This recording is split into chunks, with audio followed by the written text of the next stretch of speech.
జంగారెడ్డి మండలంలోని పెంగడిగూడెం గ్రామంలో దివంగత ముఖ్యమంత్రి వైఎస్ రాజశేఖర రెడ్డి విగ్రహావిష్కరణకు విచ్చేసిన వైఎస్ఆర్ కాంగ్రెస్ పార్టీ కేంద్ర పోలిట్ బ్యూరో సభ్యులు ఎమ్మెల్సీ జూపూడి ప్రభాకర్ శనివారం విలేకరులతో మాట్లాడారు.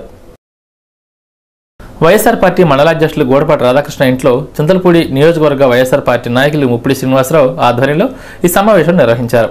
ఈ సందర్భంగా జూపూడి ప్రభాకర్ను పూలదండలు సాలవాలతో సత్కరించారు. జిల్లా విద్యార్థి సమాఖ్య అధ్యక్షులు కరాటం కృష్ణస్వరూప్, సౌజన్య బాబురావు రెడ్డి ఆయన వెంట ఉన్నారు. ఈ కార్యక్రమంలో కుక్కల ధర్మరాజు, పాములపర్తి శ్రీనివాసరావు, చెల్లమాల శ్రీను, దాట్ల అన్నపూర్ణాదేవి, ముప్పిడి అంజి, కె రాజారెడ్డి తదితరులు పాల్గొన్నారు. దివంగత ముఖ్యమంత్రి వైఎస్ విగ్రహాలను కూల్చివేస్తే సహించేది లేదని ప్రభాకర్ స్పష్టం చేశారు. రాజశేఖర రెడ్డి విగ్రహాలు చూస్తే టీడీపీ రాష్ట్ర అధ్యక్షులు చంద్రబాబు నాయుడికి భయం పట్టుకుందని ఘాటుగా విమర్శించారు. వైఎస్ఆర్ మీద గానీ వైఎస్ఆర్ కాంగ్రెస్ పార్టీ అధ్యక్షులు వైఎస్ జగన్మోహన్ రెడ్డిపై గానీ అవాకులు చవాకులు పేలిస్తే రాష్ట్ర ప్రజలు ఊరుకోరని అన్నారు. అవకాశవాద రాజకీయాలకు వెన్నుపోటుకు కేర్ ఆఫ్ అడ్రస్ గా చంద్రబాబు ఉన్నారని మీడియాకు తెలియజేశారు. విశ్వసనీయతకు అర్థం జగన్ అయితే విశ్వాసఘాతకుడు చంద్రబాబు నాయుడు అంటూ వాపోయారు. అవకాశవాద రాజకీయాలకి మారుపేరుగా ఉన్న చంద్రబాబు నాయుడు వెన్నుపోటు, కుట్ర, మోసం, దగాకి కేర్ ఆఫ్ అడ్రస్గా ఉన్నటువంటి చంద్రబాబు నాయుడు గారు 94 ఎన్నికల్లో ఎన్టీ రామారావుని దించినప్పుడు వెన్నుపోటు ద్వారా, 99లో వాజ్పేయి గారి పుణ్యమాని ఈ 2 సార్లు మాత్రమే ఆయన అధికారంలోకి రావటం జరిగింది. ప్రజలు 2 సార్లు చూసిన తర్వాత 9 సంవత్సరాలు ఈ మహానుభావుడు ఈ రాష్ట్రానికి ఉంటే మంచిది కాదని తొలగించడం జరిగింది. 2004-2009లో రాజశేఖర రెడ్డి గారి హయాంలో క్రెడిబిలిటీ, విశ్వసనీయత అనే పదాన్ని భారత రాజకీయాల్లో విశ్వాసఘాతకుడు ఇతను, విశ్వాసం ఏమాత్రం లేనటువంటి వ్యక్తి, తన తండ్రి ఇచ్చినటువంటి 2 ఎకరాల భూమిని నేను 2 ఎకరాల ఆసామినని చెప్పి ఆ భూమి ద్వారా 2,000 కోట్లకి పడగలెత్తి ఎలా సంపాదించావంటే మా నాన్న భూమిని మళ్ళీ తిరిగి, మా నాన్న ఇచ్చిన భూమిని మళ్ళీ మా నాన్నకి అమ్మానని ఇన్కమ్ ట్యాక్స్ లెక్కలు చూపించాడు. అంటే తండ్రితో కూడా వ్యాపారం చేయగలిగినటువంటి కొడుకు. ఒక ముఖ్యమంత్రిగా ఉండి ఈ దేశంలో ఉన్నటువంటి ఏ రాష్ట్ర ముఖ్యమంత్రి చేయనటువంటి అవినీతి వ్యాపారాన్ని సింగపూరు, మలేషియాలో చేసినటువంటి ఒక వ్యక్తి పొమ్మని ప్రజలు చేదరించిన తర్వాత అధికారంలో కనిసూపు మేరలో రాలేరని ఊహించి ఈరోజు తెలుగుదేశం కార్యకర్తలు నీ వల్ల ఈ పార్టీ పోయింది, ఎన్టీ రామారావు ఉంటే బాగుండేది, లేకపోతే వాళ్ళ కొడుకులుంటే బాగుండేది, మనవళ్ళు ఉంటే బాగుండేదని ప్రజలు భావిస్తున్న సమయంలో చంద్రబాబు నాయుడు గారు రాజశేఖర రెడ్డి గారి మీద తీవ్రమైనటువంటి వ్యాఖ్యలకి పాల్పడుతూ ఉన్నాడు. ఉదాహరణకి నిన్నగాక మొన్న ఈ రోడ్లన్నీ నేనేసిన రోడ్లో రాజశేఖర రెడ్డి గారు బొమ్మలు పెడుతున్నారు కాబట్టి నేను మళ్ళీ అధికారంలోకి వస్తే వాటన్నిటిని తీసేస్తానంటున్నాడు. కిరణ్ కుమార్ రెడ్డి గారు రేపు అర్జెంటుగా అసెంబ్లీ సమావేశాలు పెట్టి రాజశేఖర రెడ్డి గారి విగ్రహాలు ఎన్నున్నాయో లెక్కలు కట్టి చర్చించాలట బడ్జెట్ సమావేశాల్లో. నేను అడుగుతున్న చంద్రబాబు నాయుడు గారికి, బడ్జెట్ సమావేశాలంటే భారత పార్లమెంటరీ రాజకీయ వ్యవస్థలో ప్రతిష్టాత్మకంగా ఈ దేశానికి, రాష్ట్రానికి ఒక దిశని, ఒక దశని ఇచ్చే, ఒక బడ్జెట్ని, ఒక ప్లాన్ ఇచ్చే సమావేశాలు. ఆ సమావేశాల్లో నువ్వు బొమ్మల గురించి చర్చిస్తానంటే అంటే రాజశేఖర రెడ్డి గారు బొమ్మ అంటే నీకు ఎంత భయం వేస్తుందో అర్థమవుతుంది. రేపు ఎందుకు ఓడిపోయావయ్యా అని తెలుగుదేశం వాళ్ళు ఎవరైనా అడిగితే రాజశేఖర రెడ్డి గారి బొమ్మల వల్ల ఓడిపోయానని చెప్పడం కోసం దారులు వెతుక్కుంటున్నట్టుగా కనపడుతూ ఉంది. నిన్న మళ్ళీ ఆయన ఇంకొక మాట అంటున్నాడు, అడవి పంది పొలమంతా మేసేసి మేయటానికి మిగిలిన పొలాన్ని తొక్కేసి వెళ్ళిపోయిందట. 1,00,000 కోట్లు జగన్మోహన్ రెడ్డి గారికి ఇచ్చి మిగతా అన్ని కూడా చెడిపేసి వెళ్ళిపోయాడట. ఈ మహానుభావుడు వచ్చి మొత్తాన్ని రాష్ట్రాన్ని బాగు చేస్తాడట. తను పరిపాలనలో ఉన్నప్పుడు ఐఏఎస్ ఆఫీసర్లు అద్భుతంగా ఉండేరట. ఈరోజు ఐఏఎస్ వాళ్ళు అందరూ జైలుకి వెళ్ళారట. నేను చెప్తున్నా, ఉదాహరణకి దాదాపు 10 కేసులు నేను ఇవ్వగలను. చంద్రబాబు నాయుడు గారు అధికారంలో ఉన్నప్పుడు ఈరోజు కూడా సివిసి, సెంట్రల్ విజిలెన్స్ కమిషన్ దగ్గర ఉన్నటువంటి, సిబిఐ దగ్గర ఉన్నటువంటి, ఏసీబీ దగ్గర ఉన్నటువంటి ఆనాటి చంద్రబాబు నాయుడు గారి పాలనలో ఐఏఎస్ ఆఫీసర్ల లిస్టు ఈ రోజుకి ఏసీబీ అధికారుల దగ్గర ఉన్నది. ఈ రోజుకి కొంతమందికి పెన్షన్స్ రావటం లేదు. ఈ రోజుకి కొంతమంది ఐఏఎస్ వాళ్ళకి వాళ్ళకు ఉన్నటువంటి అకౌంట్స్ క్లియర్ కాలేదు. సో ఇవన్నీ మర్చిపోయి చంద్రబాబు నాయుడు గారు రాజశేఖర రెడ్డి గారి పీరియడ్లో పనిచేసిన ఐఏఎస్ వాళ్ళందరూ జైలు కట్ట, ఈయన కాలంలో పనిచేసిన వాళ్ళందరూ కూడా ప్రమోషన్లు వచ్చాయట. ఎంత అసహ్యంగా మాట్లాడుతున్నారంటే, చంద్రబాబు నాయుడు గారు కాస్తన్నా పరిపాలన దక్షత ఉందని ఎవరైనా భావిస్తే అది నిజంగా నాకు లేదు, ఎవరో చెప్పిందని నేను పాటించాను తప్ప నేను దాన్ని సరిపోను అన్న విధంగా చంద్రబాబు నాయుడు గారు మాట్లాడుతున్నారు. జంగారెడ్డి పట్టణంలోని లక్ష్మీ థియేటర్ ఎదురుగా ఉన్న ఏజెన్సీ టైగర్ కరాటం కృష్ణమూర్తి కాంస్య విగ్రహానికి వైఎస్ఆర్ కాంగ్రెస్ పార్టీ కేంద్ర పోలిట్ బ్యూరో సభ్యులు జూపూడి ప్రభాకర్ పూలదండలు వేసి శనివారం ఘన నివాళులర్పించారు. కరాటం కృష్ణమూర్తి 8వ వర్ధంతి సందర్భంగా ఆయన మనవడు కరాటం కృష్ణస్వరూప్ ఆధ్వర్యంలో శ్రద్ధాంజలి ఘటించారు. ఈ కార్యక్రమంలో పోలవరం ఎమ్మెల్యే తెల్లం బాలరాజు, వైఎస్ఆర్ కాంగ్రెస్ పార్టీ జిల్లా పరిశీలకులు సత్య తదితరులు పాల్గొన్నారు. తొలుత బస్టాండ్ వద్ద ఉన్న టాక్సీ స్టాండ్ సభ్యులు ఏర్పాటు చేసిన వైఎస్ఆర్ విగ్రహానికి పూలదండలు వేశారు. అనంతరం ర్యాలీ నిర్వహించారు. జంగారెడ్డి పట్టణంలోని ఆర్టీసీ బస్టాండ్ ఎదురుగా ఉన్న mummy daddy cloth and readymade shop 17వ వార్షికోత్సవం సందర్భంగా ఏర్పాటు చేసిన లక్కీ డీప్ విజేతలకు శనివారం బహుమతులు అందజేశారు. పంగిడిగూడెం గ్రామానికి చెందిన కె దీప్తికి మొదటి బహుమతిగా ఫ్రిడ్జ్, పట్టణానికి చెందిన వి వెంకటేశ్వరరావుకు ద్వితీయ బహుమతిగా కలర్ టీవీ, పేరంపేట గ్రామానికి చెందిన ఎం సాయికృష్ణ రెడ్డికి వాషింగ్ మెషిన్ 3వ బహుమతిగా అందజేశారు. అదేవిధంగా టీ నర్సాపురం మండలం అప్పలరాజుగూడెం గ్రామానికి చెందిన సుబ్బారావుకు హోమ్ థియేటర్, దొండపూడికి చెందిన బి సత్యనారాయణకు డివిడి ప్లేయర్ను కన్సలేషన్ ప్రైజులుగా అందజేశారు. ఈ సందర్భంగా mummy daddy cloth and readymade shop వినియోగదారులకు, ఖాతాదారులకు ఆ షోరూమ్ యజమాని దూరం శేషు కృతజ్ఞతలు తెలియజేశారు. కిడ్స్, మహిళలకు సంబంధించిన డ్రెస్ మెటీరియల్ తదితర బ్రాండ్ దుస్తులు వినియోగదారులకు అందించడమే తమ ప్రత్యేకతని mummy daddy cloth and readymade showroom నిర్వాహకులు దూరం శేషు సిటీ న్యూస్కు తెలిపారు.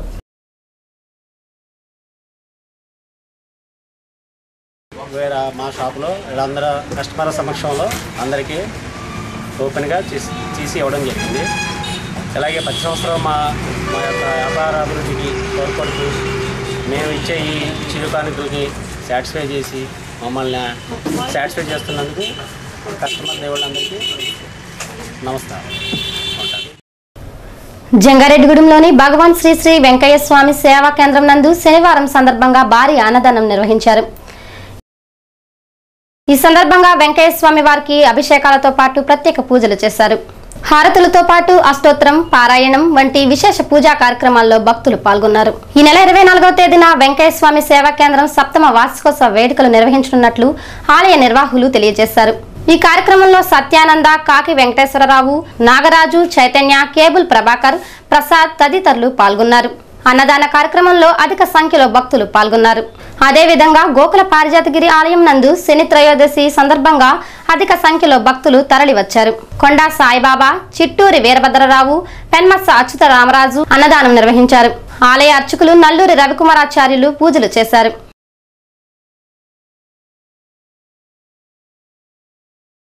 జంగారెడ్డిగూడెం మండలం పట్టణపాలెం గ్రామంలో గురువారం అర్ధరాత్రి ఆ గ్రామానికి చెందిన మద్దు దుర్గమ్మ అనే పేద మహిళ తాటాకిళ్లు అగ్నికి ఆహుతైంది.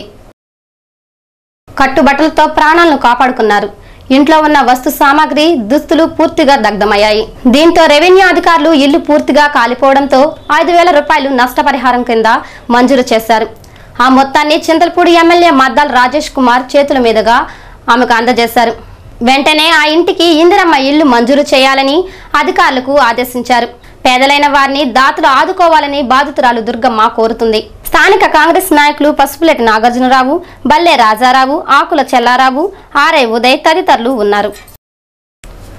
జంగారెడ్డిగూడెంలోని ఎక్సైజ్ స్టేషన్ నందు బెల్ట్ షాపులు అరికట్టాలంటూ POW, PYL, PDSU, IFTU ఆధ్వర్యంలో శనివారం ధర్నా నిర్వహించారు.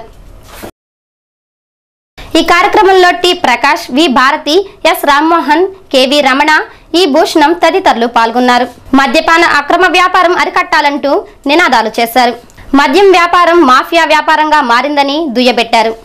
ఈ సందర్భంగా ఎక్సైజ్ శాఖ సిఐ రమణాచార్యులకు వినతి పత్రం అందజేశారు. ఈ సందర్భంగా నాయకులు మద్యపానంపై సిటీ న్యూస్ తో మాట్లాడారు. ప్రగతిశీల మహిళా సంఘం, ప్రగతిశీల యువత సంఘం, ప్రగతిశీల ప్రజాస్వామ్య విద్యార్థి సంఘం, భారత కార్మిక సంఘాల సమైక్య IFTU ఈ 4 సంఘాలు కలిసి ఈరోజు మేము ధర్నా చేయడం జరిగింది. గత ఎన్నికల్లో రాష్ట్ర ప్రభుత్వం వాగ్దానం చేసింది ఏంటంటే మేము మళ్ళీ అధికారంలోకి వస్తే కనుక దశల వారీగా మద్యాన్ని నిషేధిస్తామని చెప్పి అధికారంలోకి వచ్చారు. అధికారంలోకి వచ్చిన తర్వాత కిరణ్ కుమార్ ప్రభుత్వం ఈరోజు రాష్ట్రంలో మద్యాన్ని ఏర్లే పారేస్తుంది. కొన్ని గ్రామాల్లో మంచినీళ్ళు అయితే లేవు, కానీ మద్యం మాత్రం మొత్తం అన్ని గ్రామాల్లో ఈరోజు బిల్టు షాపుల ద్వారా దర్శనమిస్తున్నాయి. ఎవరన్నా వ్యతిరేకిస్తే ఒక మాఫియా గ్యాంగ్ ద్వారా వాళ్ళ మీద దాడులు చేస్తున్నారు. దీన్ని మేము తీవ్రంగా ఖండిస్తున్నాం. ఒక పక్క ఎక్సైజ్ డిపార్ట్మెంట్ వారు నాటు సారో మానుకో, చేతి వృత్తులు నేర్చుకో అని చెప్పి ప్రకటిస్తున్నారు. రెండో పక్క ఈ మద్యం సిండికేట్ల ద్వారా ఎంఆర్పిఎస్ రేట్ల కంటే అధిక రేట్లకు అమ్మి ఈరోజు పరోక్షంగా నాటు సారా కాసుకునే విధంగా పేదల్ని ప్రోత్సహించే విధంగా ఈ చర్యలు ఉన్నాయి. అందుకనే ఈ ఎంఆర్పిఎస్ రేట్లకి అమ్మాలని, దశల వారీగా మద్య నిషేధాన్ని అమలు జరపాలని చెప్పి మేము డిమాండ్ చేస్తున్నాం. తక్షణం గ్రామాల్లో ఉన్న ఈ బెల్ట్ షాపులను ఎత్తివేయాలని చెప్పి మేము డిమాండ్ చేస్తున్నాం.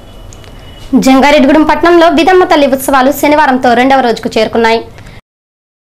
విదమ్మ తల్లి కొలుపును ఈ సందర్భంగా ఊరేగింపు నిర్వహించారు. గరగ నృత్యాలతో రజకులు ఆడారు. ఈ కార్యక్రమంలో రజక సంఘం చైర్మన్ చల్లపల్లి రాంబాబు, వేములపూడి నాగరాజు, పొన్నాడ సత్యనారాయణ, తూటికుంట దుర్గారావు, రాజాబాబు, వెంకటరమణ, తూటికుంట రాము తదితరులు పాల్గొన్నారు.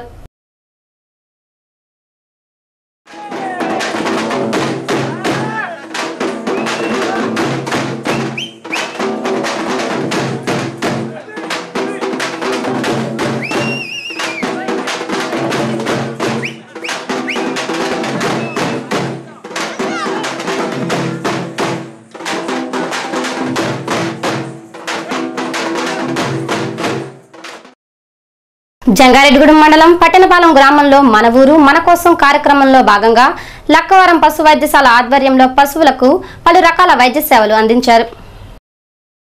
పశు వైద్యులు భీమేశ్వరరావు ఆధ్వర్యంలో ఈ కార్యక్రమం జరిగింది. గ్రామీణ ప్రాంతంలో ఉన్న పాడి పశువులు రైతులు పశువులకు ఎటువంటి ఇబ్బంది కలిగినా ప్రభుత్వం అందించే పలు పథకాల గురించి తెలుసుకోవాలని పశు వైద్యులు భీమేశ్వరరావు సూచించారు. ఈ కార్యక్రమంలో లక్కవరం పశు వైద్యశాల సిబ్బంది తదితరులు పాల్గొన్నారు. జంగారెడ్డిగూడెం మండలం పట్టణపాలెం గ్రామంలో చింతలపూడి ఎమ్మెల్యే మద్దాల రాజేష్ కుమార్ స్వయంగా రూపకల్పన చేసిన మన ఊరు మన కోసం అనే కార్యక్రమాన్ని ఎమ్మెల్యే రాజేష్ కుమార్ శనివారం ఘనంగా ప్రారంభించారు. ఆ గ్రామంలోని పలు వీధుల్లో స్థానిక నాయకులు పసుపులెట్టి నాగార్జునరావు, బల్లె రాజారావు, బండారు సుబ్బారావు, మాజీ సర్పంచ్ ఆకుల చల్లారావులతో కలిసి పాదయాత్ర నిర్వహించారు. వీధిలో గ్రామస్తుల సమస్యలను ఎమ్మెల్యే రాజేష్ నేరుగా తెలుసుకుని అధికారులతో మాట్లాడి వెంటనే పలు సమస్యలను పరిష్కరించారు. పట్టణపాలెం పంచాయతీ పరిధిలో ఉన్న పిడకప్పగూడెం గిరిజనగూడెంలో గిరిజన మహిళలు అనేక సమస్యలు ఎమ్మెల్యే రాజేష్ దృష్టికి తీసుకువచ్చారు. గత 15-20 సంవత్సరాల నుండి పిడకప్పగూడెం కాలనీలో రోడ్డు లేక తీవ్ర ఇబ్బందులు పడుతున్నామని, ఎన్నిసార్లు రేషన్ కార్డులకు దరఖాస్తు చేసుకున్నా రేషన్ కార్డు రాలేదని, ఏ ప్రభుత్వ పథకం అందాలన్నా రేషన్ కార్డు అడుగుతున్నారని, వెంటనే తమ గ్రామంలో రేషన్ కార్డులు లేని వారికి రేషన్ కార్డులు ఇప్పించాలని డిమాండ్ చేశారు. అనంతరం ఈ పాదయాత్ర పట్టణపాలెం ప్రధాన వీధి నుండి దళితపేటకు చేరుకుంది. అక్కడ మంచినీటి కుళాయిల వద్ద అపరిశుభ్రత ఉండడాన్ని చూసి వెంటనే కుళాయిల వద్ద సిమెంట్ బిళ్లలు పోయించాలని ఎంపీడీఓ రాజుకు ఆదేశించారు. అలాగే పట్టణపాలెం కొత్త ఇంద్రమ్మ కాలనీలో వర్షాకాలం వచ్చిందంటే చెరువు నిండిపోయే నీరంతా ఇళ్లలోకి చేరుతుందని, వారికి తూములు కట్టించి సప్టా నిర్మించాలని ఎమ్మెల్యేను కోరారు. ఇంద్రమ్మ కాలనీలో మంచినీటి సౌకర్యం లేకపోవడంతో గృహ నిర్మాణ శాఖ 50,000 నిధులు మంజూరు చేసింది. అవి చాలకపోవడం వల్ల పనులు ప్రారంభించలేదని అధికారులు చెప్పడంతో ఎమ్మెల్యే రాజేష్ కుమార్ నిధుల నుండి 50,000 రూపాయలు మంజూరు చేస్తున్నట్లు ప్రకటించారు. ఆ గ్రామంలో గృహ నిర్మాణ శాఖ రుణం మంజూరు చేయని కొంతమంది లబ్ధిదారుల విషయాన్ని అధికారుల దృష్టికి తీసుకువెళ్లి వారి సమస్యను పరిష్కరించాలని అధికారులకు సూచించారు. ఇందిరమ్మ లేఅవుట్లో రోడ్లు వేయకపోవడంతో గృహ నిర్మాణ శాఖ పీడీతో ఫోన్లో మాట్లాడి రోడ్డు పనులు ప్రారంభించాలని అన్నారు. అలాగే ఉపాధి హామీ పనుల ద్వారా రోడ్లకు మట్టిని తోలాలని ఆదేశించారు. అనంతరం కాంగ్రెస్ నాయకులు బల్లె రాజారావు ఇంటి వద్ద అధికారులతో సమీక్ష నిర్వహించారు. ఈ కార్యక్రమంలో జిల్లా కాంగ్రెస్ అధికార ప్రతినిధి మేకా ఈశ్వరయ్య, జిల్లా కాంగ్రెస్ కోశాధికారి మండవెల్లి విజయసారథి, కాంగ్రెస్ నాయకులు Vemula Rambabu, AMC vice chairman PPN Chandrarao, Polnadi Babji, Kondapalli Keshababu, Ravula Krishna, Konchada Rajendraprasad, Teda Mahesh, Medavarapu Vijayasagar, MLA camp కార్యాలయ ఇన్ఛార్జ్ భోగరాజు శ్రీహరి, దళిత సంఘ నాయకులు పాటిమండల సుదర్శనరావు, వెంకన్న, చిన్న, మంగరాజు, అన్ని శాఖల అధికారులు, కాంగ్రెస్ కార్యకర్తలు, ప్రజలు పాల్గొన్నారు. టీడీపీ రాష్ట్ర అధ్యక్షులు నారా చంద్రబాబు నాయుడు వైఎస్ఆర్ విగ్రహాలను కూల్చివేస్తామని చెప్పడం హాస్యాస్పదంగా ఉందని పోలవరం ఎమ్మెల్యే తెల్లం బాలరాజు అభిప్రాయం వ్యక్తం చేశారు. ప్రజాదరణ పొందిన ఏకైక నాయకుడు దివంగత ముఖ్యమంత్రి రాజశేఖర రెడ్డిని విషయం మర్చిపోవద్దని హితవు పలికారు.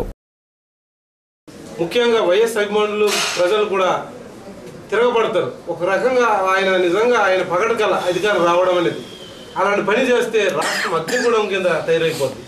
మరి ఆయన్ని గుండెల్లో పెట్టుకున్నారు కాబట్టి ఏదైనా జరగచ్చు. మరి అలాంటి నాయకుడు ఈరోజు ఈ రాష్ట్రంలో ఏ ముఖ్యమంత్రి కూడా చేయనటువంటి పనులు చేసి ఆయన ప్రజల్లో నిలిచాడు కాబట్టి ఈరోజు కూడా ఆయన 2 సంవత్సరాలు ఆయన లేకపోయినా కానీ ఆయన మర్చిపోలేకపోతున్నారు. మరి అలాంటిది ప్రధాన ప్రతిపక్ష నాయకుడు అలాంటి మాటల్ని 9 సంవత్సరాలు పరిపాలించి మరి ఆయన అలాంటి మాట మాట్లాడడం ఆయన తగదు కాబట్టి మరి ఆయన యొక్క మాటల్ని వ్యాఖ్యల్ని మరి వెనక్కి తీసుకొని మరి గౌరవంగా మరి నిలబడాలని కోరుకుంటున్నాను. జంగారెడ్డి మండలం అక్కంపేట గ్రామంలో చింతలపూడి ఎమ్మెల్యే మద్దాల రాజేష్ కుమార్ మన ఊరు మన కోసం అనే కార్యక్రమం పేరుతో పాదయాత్ర నిర్వహించారు. ఆ గ్రామంలో ఉన్న అన్ని వీధుల్లో ఎమ్మెల్యే రాజేష్ స్థానిక నాయకులు నులకాని సూర్యబాబు, మద్దూరు రామకృష్ణ, అలవా గోపాలకృష్ణ, పారేపల్లి గంగారావులతో తిరిగి ప్రజల సమస్యలను అడిగి తెలుసుకున్నారు. ప్రజా సమస్యలను వెంటనే అధికారులు ముందే అడిగి ఆ సమస్యలను పరిష్కారానికి వెంటనే కృషి చేస్తారన్నారు. అనంతరం గ్రామంలో సభ ఏర్పాటు చేశారు. ఈ సందర్భంగా ఎమ్మెల్యే రాజేష్ కుమార్ మాట్లాడుతూ ప్రజల కోసమే, ప్రజల సమస్యల పరిష్కారం కోసమే ఈ కార్యక్రమం ఏర్పాటు చేసినట్లు చెప్పారు. అనంతరం మండలంలోని అందరి అధికారులతో సమీక్ష నిర్వహించారు. అన్ని ప్రభుత్వ శాఖల అధికారులతో విడివిడిగా సమీక్ష నిర్వహించారు. ఈ కార్యక్రమంలో ఎంపీడీ వేం రాజు, అన్ని శాఖల అధికారులు, కాంగ్రెస్ నాయకులు వేముల రాంబాబు, మాజీ MPP Kondapalli Keshababu, AMC vice chairman PPN Chandrarao, Ravuru Krishna, Teda Mahesh, Motepalli Basavaraju, సత్రం లక్ష్మణరావు, కనికల ప్రసాద్ తదితరులు పాల్గొన్నారు.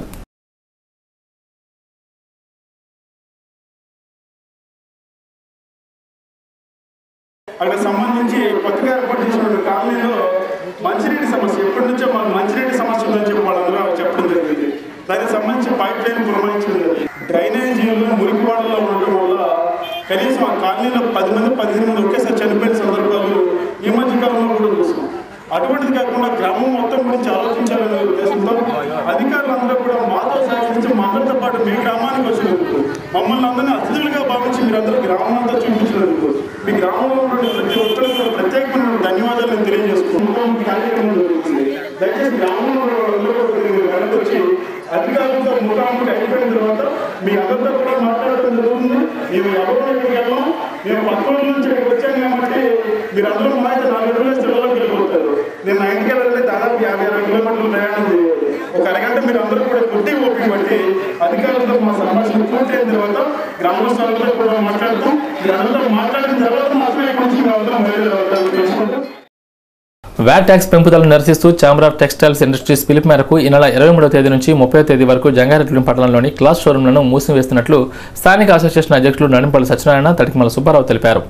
వ్యాపారాలు లేక వస్త్ర దుకాణాలను మూసివేసే పరిస్థితిలో ఉంటే వ్యాట్ ట్యాక్స్ పెంచడంపై ప్రభుత్వాన్ని దుయ్యపట్టారు. నిత్యావసర సరుకుల ధరల మోతతో అల్లాడిపోతున్న ప్రజలపై మూలిగనక్కపై తాటికాయ పడిన చందాన వస్త్ర వ్యాపారంపై వ్యాట్ ట్యాక్స్ పెంచడం ప్రభుత్వ వైఫల్యానికి నిదర్శనమన్నారు.